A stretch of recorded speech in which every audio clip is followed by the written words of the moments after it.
Every year, we gather around the Passover Seder table.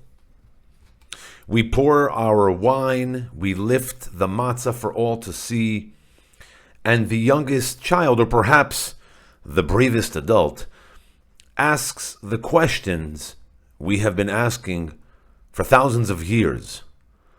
Ma nishtana halayla hazeh? Why is this night different from all other nights? 4 questions. The Arba Kushiyot. Many of us know them by heart. We've been reciting them since we were kids every single year.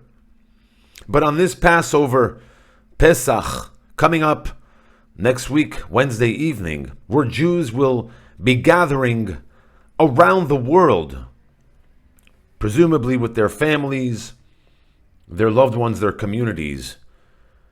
And given the situation we all find ourselves in today across the Jewish world and here in Israel, I want to add a 5th question.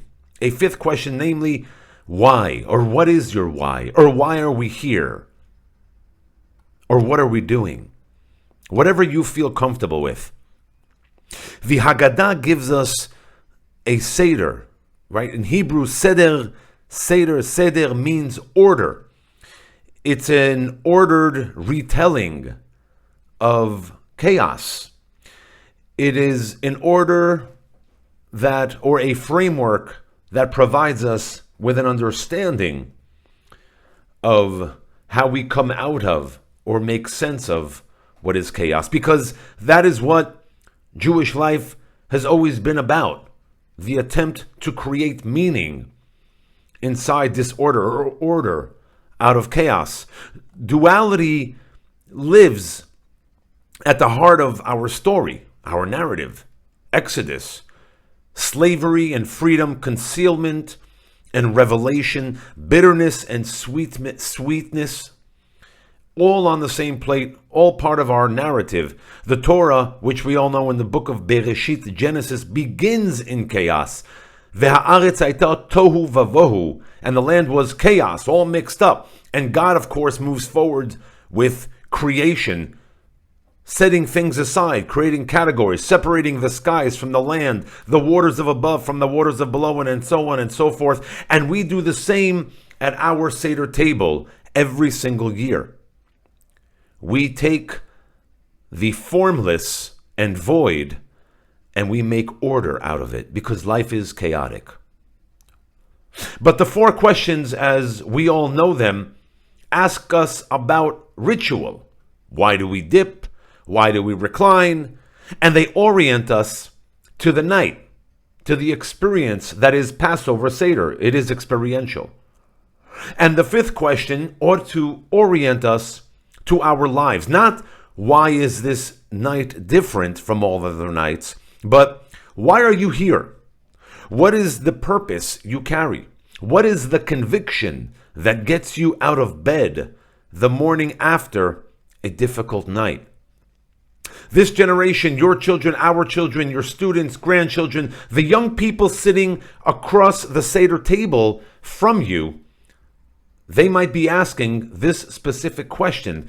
They might not have a rehearsed answer, but they probably have a desire for a real one. Perhaps a real conversation. You know, children, in my experience, over 30 years now in informal education, children, when you treat them like adults, sometimes, if not often, they'll act as adults. They are more sophisticated than you believe.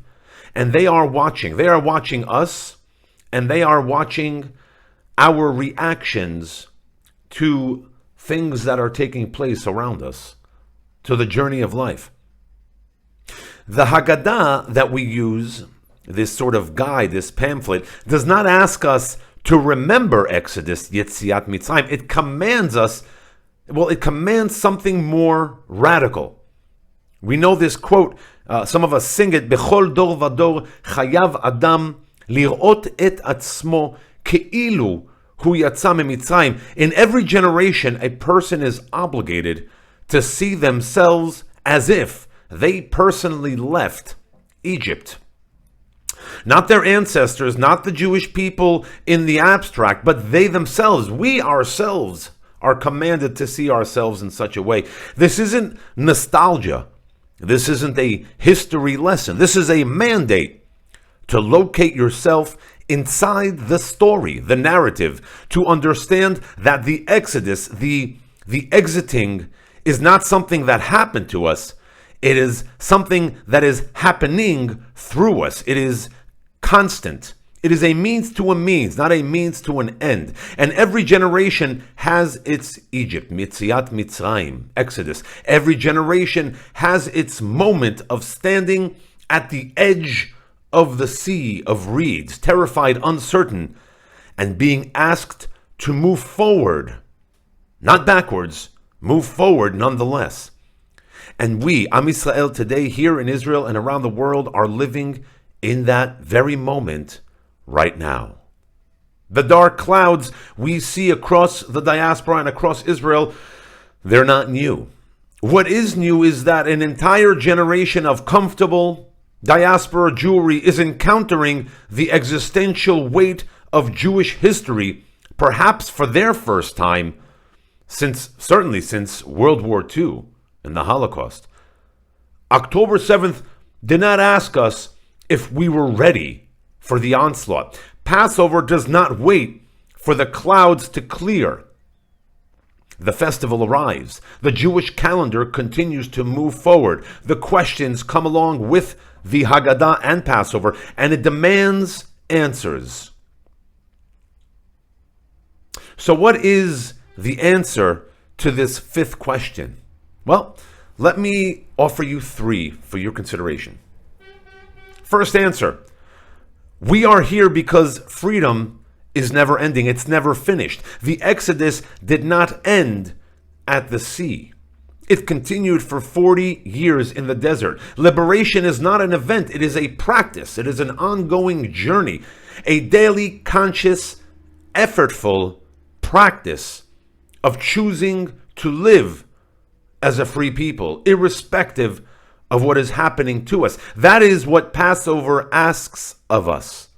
Not to celebrate freedom as though it is already secured and done, but to recommit to it, to choose it again this year at this table, at this very moment, with our loved ones, our family, our friends, and our children who are watching. The question is not only, were we ever slaves? The question is, what are we doing with the freedom that we have acquired or have purchased or have received at such an extraordinary cost?